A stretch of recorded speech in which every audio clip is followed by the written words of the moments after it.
Only a few months into Russia's invasion of Ukraine, the Kremlin's war machine was already beginning to bog down and run out of gas. Sometimes literally. Ukrainian resistance was far more ferocious than Moscow's military planners had initially anticipated. Russian casualties were beginning to pile up in the tens of thousands, while Russia's inventories of ammunition, guns, tanks, and trucks were all getting rapidly depleted, as the front line demanded ever greater amounts of resources be burned in order to keep stable. By the end of 2022, the front line had more or less stabilized along a front that has largely remain static up to the production of this video. But the Ukrainians possess an advantage that the Russians inherently do not. They have the vast, nearly bottomless resources of the American and Western European military-industrial complexes behind them. As more tanks, guns, artillery, and munitions produced in Europe and the United States within factories the Russians cannot possibly destroy continue to pour into the hands of Ukrainian soldiers and partisans. Since Russia ultimately has more than 3 times Ukraine's population to pull manpower from, the invasion is gradually evolving into a brutal war of attrition between Russia's better ability to replace losses in manpower with Ukraine's better ability to replace losses in equipment and supplies. Largely cut off and isolated from trade with the outside world after unprecedented Western financial sanctions, the Russian government has found it increasingly challenging to replace their losses in tanks, aircraft, artillery, and especially microchips and other advanced weapon systems to continue fighting on an effective 21st century war. But by the end of 2022, one country had stepped up above all the others to begin supplying the Russian war machine with much of the equipment it needs to continue staying in the fight: Iran.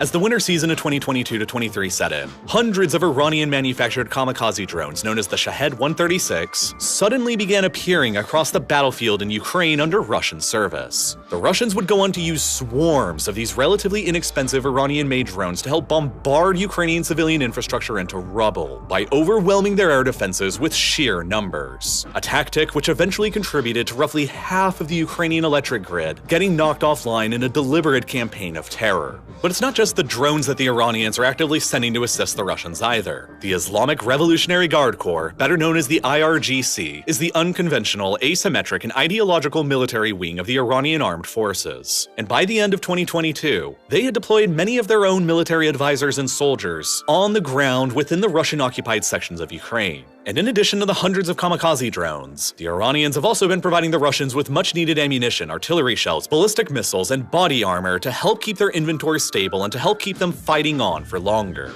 The Iranian regime has gone all in on militarily supporting the Russian side during the invasion of Ukraine, in much the same way that the Americans and Europeans are actively supporting the Ukrainian side. But the growing cooperation between Moscow and Tehran extends far beyond the borders of Ukraine, and the world may just be witnessing the birth of a full-blown Russian-Iranian military alliance that could define the 21st century in the region. In many ways, this makes perfect geopolitical sense to both sides at the moment. In the aftermath of Russia's invasion of Ukraine, the Russian Federation received an unprecedented hailstorm of financial sanctions from Western and Western-aligned countries from around the world, to the point where it suddenly became the most heavily sanctioned regime on the planet, with more than triple the amount of sanctions levied against it as the world's second most heavily sanctioned country, Iran. The two countries ended 2022 and entered 2023 as the number 1 and number 2 most financially isolated pariah states in the world. And so they each have few alternatives right now to trade with than each other. As a consequence, Russian exports to Iran have risen by more than 27% since the invasion of Ukraine began, while Iranian exports to Russia have risen by more than 10%. Russia has since agreed to invest more than $40 billion into helping develop Iran's natural gas infrastructure, while the Russians even helped the Iranians launch a satellite into orbit last August that the Pentagon claims is helping Iran's drones operate over Ukraine.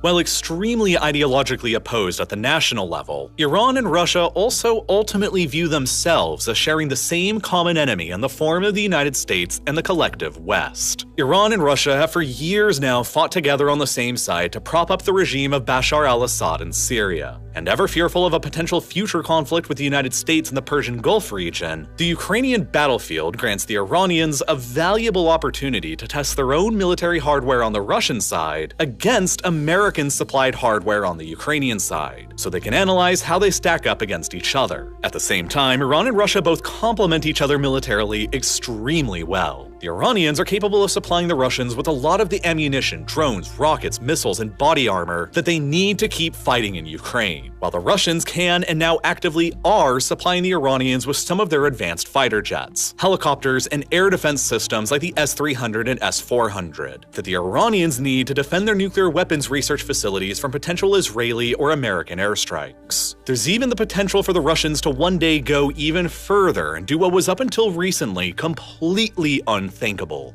assist the Iranian regime with developing their own nuclear weapon. But Iran and Russia's growing alliance and partnership in Ukraine and elsewhere today in the 2020s is a pretty strange aberration in history, because much like Russia and China, Russia and Iran have pretty much been major rivals and bitter enemies for nearly their entire histories. And still today, just beneath the surface of their partnership, historic tensions fester after centuries of conflict, mutual mistrust, and betrayals. For you see, ever since diplomatic relations were first established centuries ago between the Russians and the Persians, they have fought multiple wars against each other, largely over their competing influences and interests around the Caspian Sea, Central Asia, and the Caucasus. By the turn of the 19th century, the Qajar dynasty of Iran controlled pretty much the entirety of modern-day Iran's borders, with the addition of pretty much the entirety of the South Caucasus, comprising the modern-day states of Armenia and Azerbaijan and much of Georgia, along with the now Russian territory of Dagestan. The Iranians had controlled much of these territories for centuries, but beginning in 1804, the Russian Empire began invading and advancing into the area and conquering it.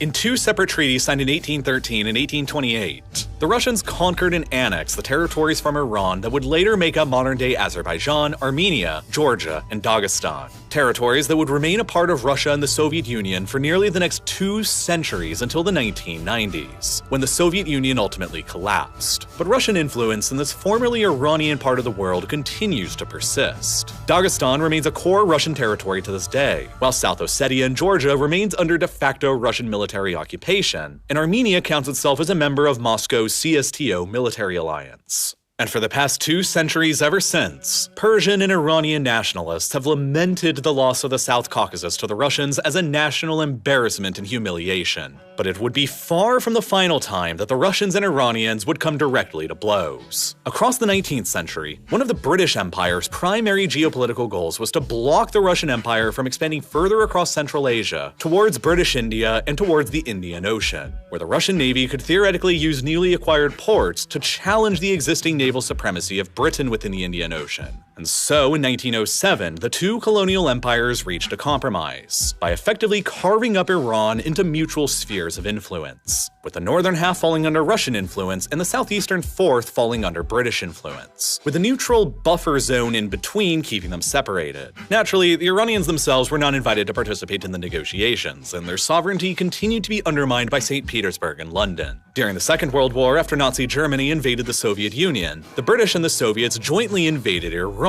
from the north and the south in 1941, and toppled the reigning Shah in order to keep the country open for Allied supply routes bringing critical war materials up to support the Soviet Eastern Front. The Soviets would remain occupying parts of the country for the next 5 years until 1946. But the Iran that emerged under the reign of the previous Shah's son, Mohammad Reza Pahlavi, entered into the following Cold War as an autocratic but staunchly pro-American and pro-Western state, firmly opposed to the spread of communism any further in the Middle East. For decades across the 1960s and 70s, Imperial Iran effectively functioned as America's policeman in the Middle East, guarding the Persian Gulf and its supply of half the world's known reserves of oil from any encroachment by the Soviets. Relations between Tehran and Moscow remained tense. But then, something intensely interesting and unexpected happened in 1979. The Islamic Revolution happened in Iran, and with it, the geopolitical calculus of the entire Middle East changed forever. The extremely pro-American Shah was suddenly toppled from power, and the extremely conservative, anti-American Ayatollah Khamenei seized power in his place. The new Iran that emerged under Khamenei's leadership was declared as the Islamic Republic of Iran, a revolutionary, theocratic Islamic state ruled by the ultra-conservative Iranian Shiite Muslim clergy class, with Khamenei himself acting as the clergy's and the new regime's supreme leader. And the new revolutionary Iran was not coy about their grander objectives going forward. Khamenei was open about his desire to export Iran's Islamic Revolution abroad to every other Muslim country and area around the world. with the ultimate aim of gradually unifying the Islamic world under the rule of Iran's own clergy, and completely destroying the State of Israel from existence. But these ambitious and aggressive goals brought the new revolutionary Iran into conflict with pretty much every other state in existence. After the raiding of the American embassy in Tehran and the abductions of 52 American diplomats at the end of 1979, the United States severed its relations with Iran, and the two countries have remained bitter enemies with no official relations for more than 4 decades ever since. Then, encouraged by the sudden withdrawal of American and Israeli support for Iran, and Iran's own internal revolutionary chaos, Saddam Hussein's Arab nationalist and nominally secular regime in neighboring Iraq balked at the prospect of the Islamic Republic exporting the Islamic Revolution into Iraq's Shia Muslim majority and undermining Saddam's own authority. And so, determined to kill the revolution in its cradle and conquer Iran's Arab-majority province of Khuzestan, which also happened to control around 90% of Iran's oil reserves, Saddam launched his full-scale invasion of Iran just 1 year after the toppling of the Shah. His invasion would eventually be financed and bankrolled with billions of dollars by Saudi Arabia, Kuwait, and the United Arab Emirates. All Arab monarchies who fear the Iranian clergy's call for revolution and the toppling of monarchies across the Islamic world like their own. It would be the beginning of the very long rivalry between the nobility and the monarchists in Saudi Arabia and the clergy in Iran that continues to this very day. But Iran's Islamic Revolution also sent shockwaves throughout the Soviet Union. While each now shared a common enemy in the United States, each also remained sharply divided along ideological lines, with Iran a committed religious theocracy and the Soviet Union a committed atheist state. Fear of the Islamic Revolution spreading from Iran into Afghanistan and then into Soviet Central Asia and stirring up uprisings, where the populations were predominantly Muslim, was a primary motivator for the Soviet decision to invade Afghanistan at the end of 1980, in order to prop up the Afghan communist regime there that would, ideally from Moscow's perspective, keep the Islamic Revolution from expanding beyond Iran's borders and into the Muslim citizens of Soviet Central Asia. Iran sent proxy forces and equipment to support the Shia Muslim Mujahideen forces in Afghanistan fighting against the Soviets, and Soviet and Iranian forces themselves entered into direct combat against each other on more than one occasion, with Soviet special forces launching raids into neighboring Iranian territory to destroy Mujahideen bases, and Soviet fighter jets even shooting down a pair of Iranian helicopters in 1988. But then, in 1989, after nearly a decade of failed war, the Soviets finally withdrew from Afghanistan, and then just 2 years later, the Soviet Union itself collapsed. In the aftermath, the Russian Federation that emerged was no longer the committed communist and atheist state that it used to be, and so relations between it and the theocracy in Iran gradually began to improve from outright hostility to fairly normal. By 2000, Iran was the 3rd largest customer in the world of Russian-produced weapons, and by 2007, the Russians even agreed to begin supplying the Iranians with their S-300 missile defense system. But the relationship between Moscow and Tehran didn't begin evolving into full-fledged alliance until civil war erupted within Syria in 2011. As both regimes suddenly found themselves desperately backing the exact same side there, the long-standing Arab nationalist regime of Bashar al-Assad and his Syrian Ba'ath Party. For Russia, relations with the Assad regime in Syria had been warm ever since the Cold War era. Staunchly opposed to Israel's existence as a state and the Israeli occupation of the Syrian Golan Heights, which Israel occupied in 1967 after being attacked by Syria, and after which Israel then unilaterally declared to annex in 1981, Syria was also staunchly opposed to Israel's primary international backer, the United States. And at the same time, Syria also bitterly contested the control of the Hatay province within Turkey, insisting that Hatay had historically belonged to Syria for centuries and had only been separated from them and given to the Turks by the French back in the 1930s as a product of colonialism.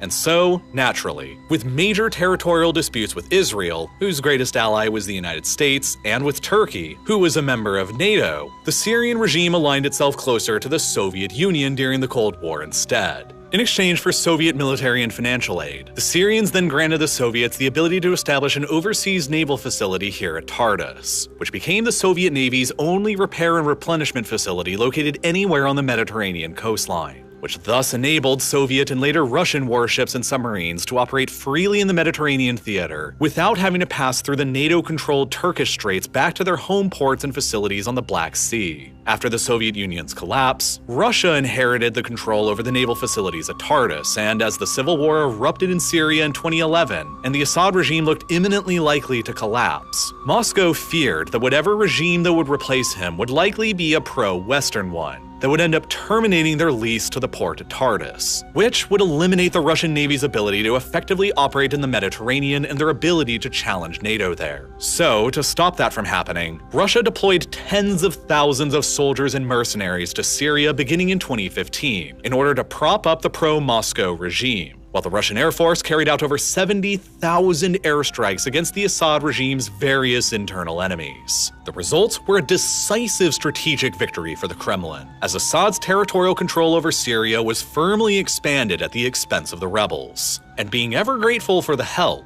the Assad regime granted the Russians a new sweetheart deal to their naval facility at Tartus. Beginning in 2017, Russia was granted full sovereign territorial control over the base at Tartus for a period of 49 years, until 2066, completely free of charge and completely free from Syria's legal jurisdiction. Tartus essentially became a de facto sovereign outpost of the Russian Federation itself in Syria on the Mediterranean coast, where they could park up to 11 warships at a time and even store nuclear weapons. Russia's southern flank against NATO in the Mediterranean had been secured, but it was also helped out tremendously by Iran. To the Islamic Republic, the Assad regime in Syria remaining in power was of equal strategic importance, but for completely different reasons. You see, Syria, along with Iraq and Lebanon, all comprise the key parts of what the Iranians like to call their axis of resistance, their geopolitical strategy aimed at countering all of their perceived enemies across the Middle East: the United States, Israel, and the Gulf-era monarchies in exactly that order of severity. Ever since the 1979 Islamic Revolution shifted Iran from an ally of Israel's and America's to an unapologetic enemy, they have found significant common ground with the Assad regime in Syria because, despite their significant ideological differences between theocratic Islamic nationalism and nominally secular Arab nationalism, they share the exact same common enemies. Syria has maintained a permanent official state of war with Israel ever since the founding of the Israeli state in 1948. Syria has never recognized Israeli statehood, and Syria has remained the most militantly anti-Israel state in the Arab world. Israel continues to occupy the Golan Heights, which they seized from Syria during the Six-Day War of 1967, and later unilaterally declared to annex into Israel in 1981. A move that went unrecognized by any other country in the world until the United States officially did so in 2019. And even better, from Iran's perspective, the Assad regime in Syria is also largely dominated by the country's minority Shia Muslim adjacent branch of Alawite Muslims, diminishing the religious differences between the ruling regimes of Iran and Syria. And so, with Iran and Syria both wishing to see the eventual destruction of Israel and the rolling back of American influence in the Middle East, it only made sense for them each to cooperate wherever they could.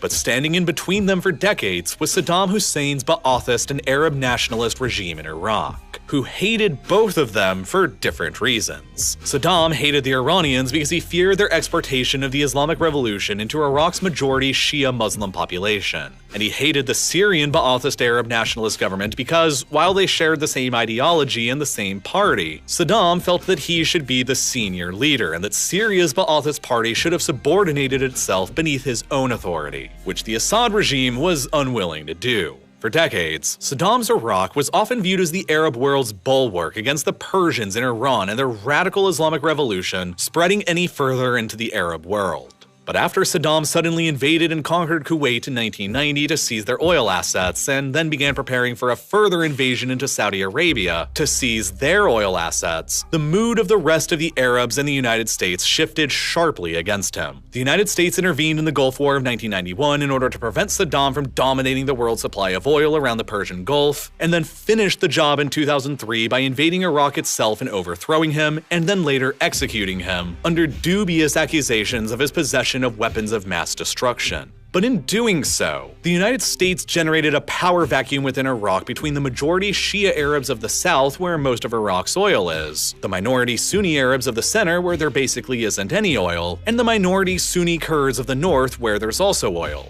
And so, after establishing an ill-conceived, half-baked democracy that the majority Shia Muslims of the country would inevitably end up winning and controlling, the United States basically just spent 8 years achieving all of Iran's own interests in Iraq instead of their own. Iran wants to permanently keep Iraq as decentralized and as weak of a state as physically possible, in order to both keep a staunchly anti-Iran figure like Saddam from ever arising there again, and to also keep their own supply routes by land open to their primary ally in Syria. For years following the toppling of Saddam, the Iranians have worked tirelessly to recruit and train proxy militia forces out of Iraq's Shia Arab population. These Iranian-backed Shiite militia proxies in Iraq will then take weapons and supplies given to them by the Iranian state, carry them across Iraq and then through the sparsely populated border region into Iranian-allied Syria, who will then more than happily allow them to continue on transporting those weapons and supplies to Hezbollah in Lebanon, a political military organization built out of Lebanon's own Shia Muslim population and financed and trained by the Iranian Islamic Revolutionary Guard Corps, with the exact same end goals as the Iranian state: the unification of all Islamic peoples beneath one flag,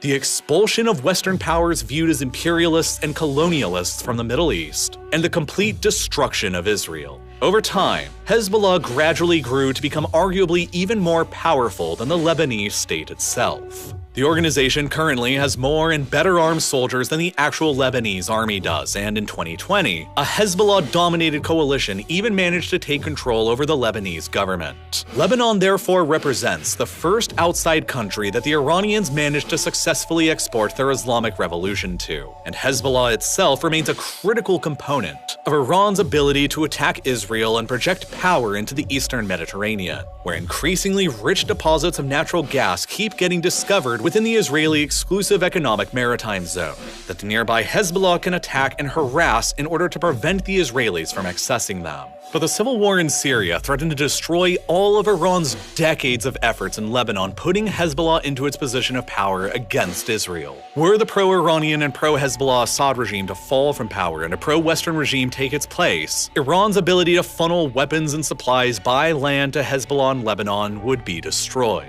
And so Iran's ability to attack Israel and project power into the Mediterranean would be significantly crippled. And so to prevent that from happening, the Iranians found themselves fighting side by side with the Russians in Syria, who were trying to defend their port and naval strategy against NATO. It was largely the combination of Iranian forces and their proxies fighting on the Assad regime's behalf on the ground, and the Russian Air Force fighting for the Assad regime in the skies, that won Assad back control over most of the country by 2019. And then, following Russia's invasion of Ukraine in 2022, the Kremlin began having to rely on Iran in the country even further. The Russians pulled out most of their troops, mercenaries, and equipment from Syria in order to redeploy them into the more pressing theater in Ukraine. And so, the Iranian forces and their proxies have been largely left behind in their place to protect and even further expand the Russians' gains in the country for the Assad regime and the all-important naval facility at Tartus. Then, of course, as Western financial sanctions began to rain down on Russia across 2022 and into 2023, just like they did on Iran after the Islamic Revolution in 1979, the Russian Federation and the Islamic Republic emerged as the two most heavily sanctioned countries on the planet, and the world's two largest pariah states. Sensing the two nations' growing military cooperation in Syria, their shared status as pariahs cut off from the Western financial world, and their shared hostility towards the United States, it was no surprise then that Vladimir Putin decided to make his first official state visit outside of the former Soviet space following the invasion of Ukraine to Iran in July of 2022, where he met with Iran's current supreme leader, the Ayatollah Ali Khamenei. Trade between the two countries accelerated further as Russia's access to the European market was decimated, and as the Russians began being forced to pivot their vast exports of oil and gas away from Europe and towards Asian economies like China and India. India has emerged a particular help to the Russians since the invasion of Ukraine began, because India wishes to pursue a policy of global non-alignment, similar to how it operated between Moscow and Washington during the Cold War era. The Indian government has declined to apply any sanctions on the Russian regime following the invasion of Ukraine, and considers the war to be entirely a European affair that is not of their concern. Quite to the contrary of the West, India has dramatically increased their purchases of discounted Russian oil, gas, and fertilizer since the invasion began, which has helped India acquire the resources it needs for cheap and helped supply the Russians with cash to continue on fighting. By the end of 2022, the volume of trade between India and Russia had more than doubled from the year previously, and by the end of this year in 2023, it is projected to increase even further. This has all suddenly boosted Russia into becoming the #1 largest supplier of oil and fertilizer to India. While even before the war, the Russians were also by far the largest supplier of weapons and equipment to the Indian armed forces. As long ago as 2017, 68% of the Indian military's hardware imports were coming from Russia alone, while India represents the Russian defense industry's second largest customer worldwide, after the Iranians in third. Russia and India therefore have a very close economic relationship, but getting Russia's exports to India is, shall we say, complicated. The traditional route for Russia to export oil, gas, fertilizer, and arms to the Indian market takes them from St. Petersburg and then by ship through the Baltic Sea and the Danish Straits controlled by NATO, through the English Channel controlled by NATO, through the Strait of Gibraltar controlled on the northern side by NATO, across the Mediterranean and through the Suez Canal, then across the Red Sea and through the dangerous Bab el-Mandeb Strait with major American and French military bases in Djibouti, and then finally across the Arabian Sea to India. This route is long, expensive, and after the Russian invasion of Ukraine, geopolitically tenuous, as it passes through no less than 5 major narrow maritime choke points, 4 of which are heavily under the influence of NATO member states and their militaries. And this is where Iran once again comes into play to assist the Russians. Long aware of their important but vulnerable maritime trade route to India, the Russians and Indians have jointly for decades now been working together on a project known as the International North-South Transport Corridor, a vast interconnected system of railways, highways, and ships that can transport Russian exports in the north more directly to India down in the south. Indian studies have suggested that once fully operational, the INSTC will reduce the price of Russian exports to India by about 30% and reduce the travel time of exports by about 40%. While it will also further enable Russian exports to make their way to India without having to pass through any geopolitically sensitive choke points, meaning India can keep getting cheap resources necessary to power and advance their economy, and Russia can keep getting cash to circumvent Western financial sanctions without the serious risk of disruption. Iran is therefore the key intermediary between the Indian and Russian markets, as part of the plan will entail loading Russian exports up onto ships that will flow down the Caspian Sea, enter into Iran, and then travel by train and highway across the country towards Iran's southern ports on the Gulf of Oman, and then continue on from there across the Arabian Sea towards India by ship. If the plan is successful, Putin's Russia may just end up achieving an elusive goal that neither the Soviets nor the Tsars before him ever could: establish Russian maritime access on the Indian Ocean. Iran thus represents a geographically vital area for the Russians to export their goods across and into India. And this is yet a further reason for the Russians to collaborate with the Iranians and expand their growing partnership. In the months that followed Putin's meeting with the Ayatollah in June of 2022, Iran was happy to then begin providing the Russians with their drones, missiles, body armor, and more for 4 primary reasons. First, since the Americans are supplying the Ukrainian side with American-made weapons, Iran supplying the Russian side with Iranian-made weapons grants them a unique opportunity to see how their own gear stacks up against the Americans' gear, and what lessons they can learn from that in preparation for a potential war with the United States themselves in the future. Second, the Russians have in turn agreed to sell the Iranians some of their more advanced fighter jets like the Su-35, and potentially even their advanced air defense systems like the S-400, which the Iranians probably want to use to defend their nuclear weapons research facilities from any potential Israeli airstrikes. Since Israel has insisted for years now that they would preemptively bomb Iran's nuclear weapons facilities if they ever believed the Iranians were close to actually developing one. And that leads us to the third reason why Iran is providing the Russians with military equipment to fight in Ukraine. They may be hoping that the Russians go a step further and actually assist them with developing a nuclear weapon.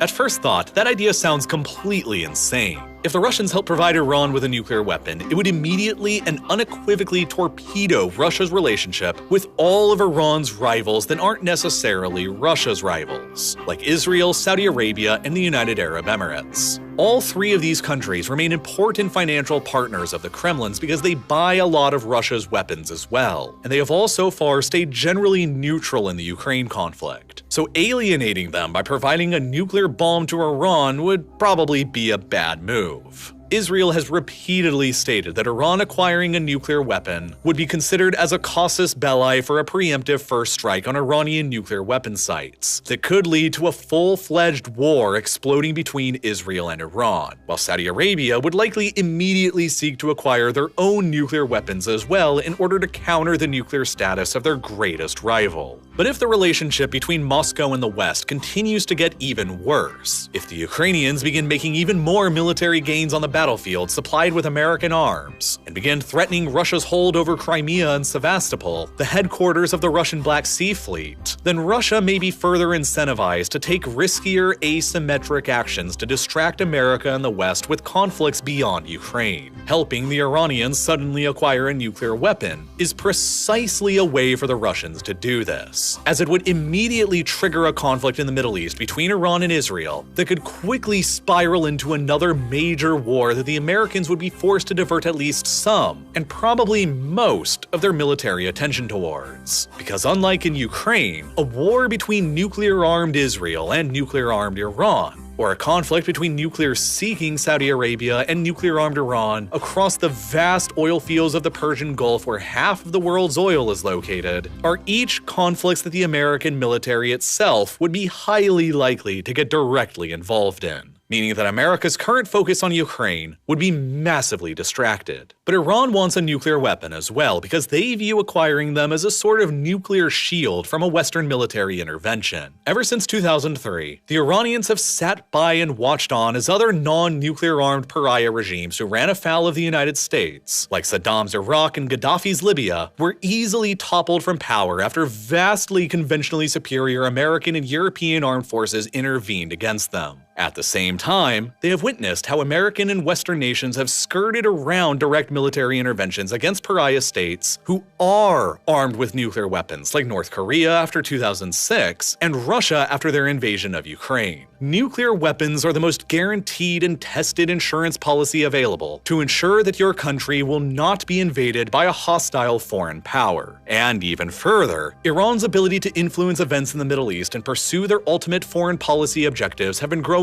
worse ever since 2020, largely because of the United States. This is the fourth and final reason why the Iranians are so eager to begin supporting the Russians against Ukraine and NATO. After Jordan normalized relations with Israel in 1994, there wasn't a single other country in the Arab world that would lastingly recognize Israel again, until a torrent of them all began doing so suddenly in 2020. After negotiations with the United States, Washington was able to convince the Sunni monarchies of both the United Arab Emirates and Bahrain to normalize relations with Israel in 2020. And then, in exchange for America's recognition of Morocco's territorial claim to Western Sahara, Washington convinced the monarchy in Morocco to normalize relations with Israel as well. And then, in exchange for removing Sudan from the state sponsors of terrorism list and providing a loan of $1.2 billion, Sudan was turned by Washington as well and normalized relations with Israel. That was 4 countries in the Islamic world normalizing relations with Israel in under a year, meaning 4 less nations in the Muslim world willing to be hostile towards Israel, and 4 less nations willing to support Iran's war against Israel. There were even rumblings in 2021 and 2022 of Saudi Arabia normalizing relations with Israel as well, since each shared a mutual enemy in Iran.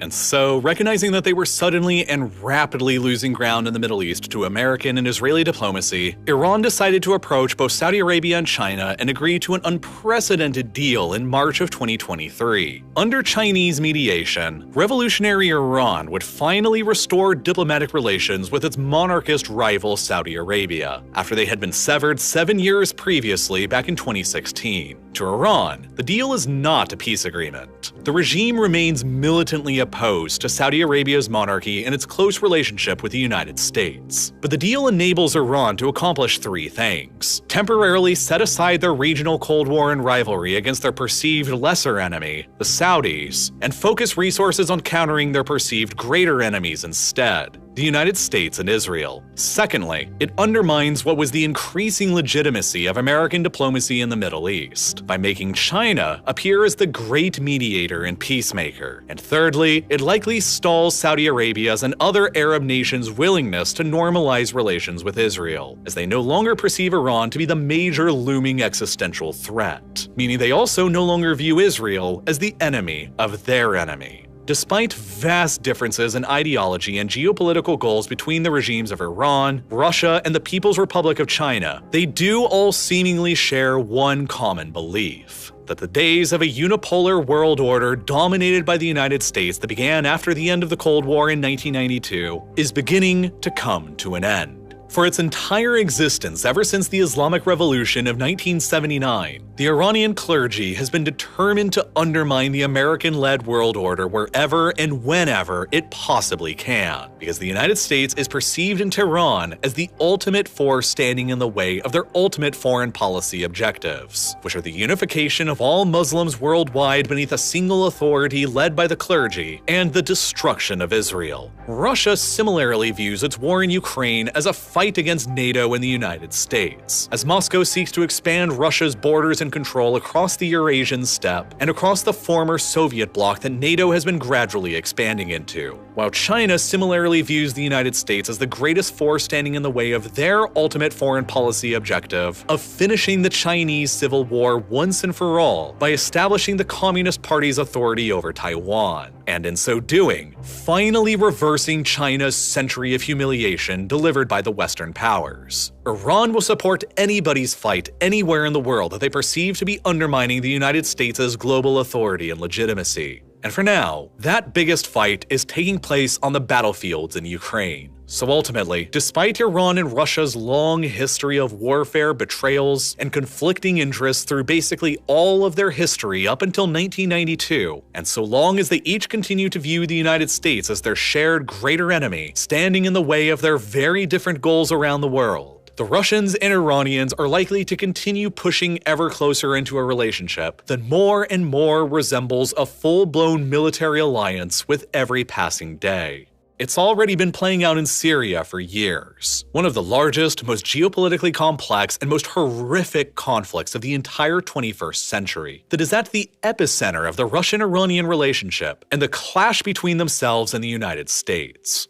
But unfortunately, if I made a very in-depth video covering this darker side of the Iran and Russia partnership, explaining the multi-sided civil war in Syria, the disturbing, violent, and controversial details of covering one of the biggest civil wars in human history that is still ongoing, would cause the video to become instantly demonetized and age-restricted, which I honestly agree should happen, but it also ultimately means that YouTube's algorithm wouldn't promote the video to you, and there's simply no way that you would ever see it here. That's why instead, I created yet another full-length companion video to this one in my ongoing Modern Conflict series that's about the same length as this video you just watched, that covers the entire course and explanation into the civil war in Syria, and uploaded it directly to Nebula, which, as you've probably heard by now, is home to tons of exclusive ad-free content like my entire Modern Conflict series, with 23 other full-length episodes containing about 10 hours worth of additional combined content that you can go and watch right now, covering why recent major wars and conflicts have happened that'll help you stay up to date on what's going on across our world and why. From all of these videos covering Russia's invasion of Ukraine, to these ones covering the recent civil wars in Libya, Yemen, and Ethiopia, to these ones covering the conflicts in China's Xinjiang province and North Korea, and many others, with brand new episodes releasing every single month. Of course, the reason why all of these videos are only available on Nebula is because they just wouldn't ever work here on YouTube.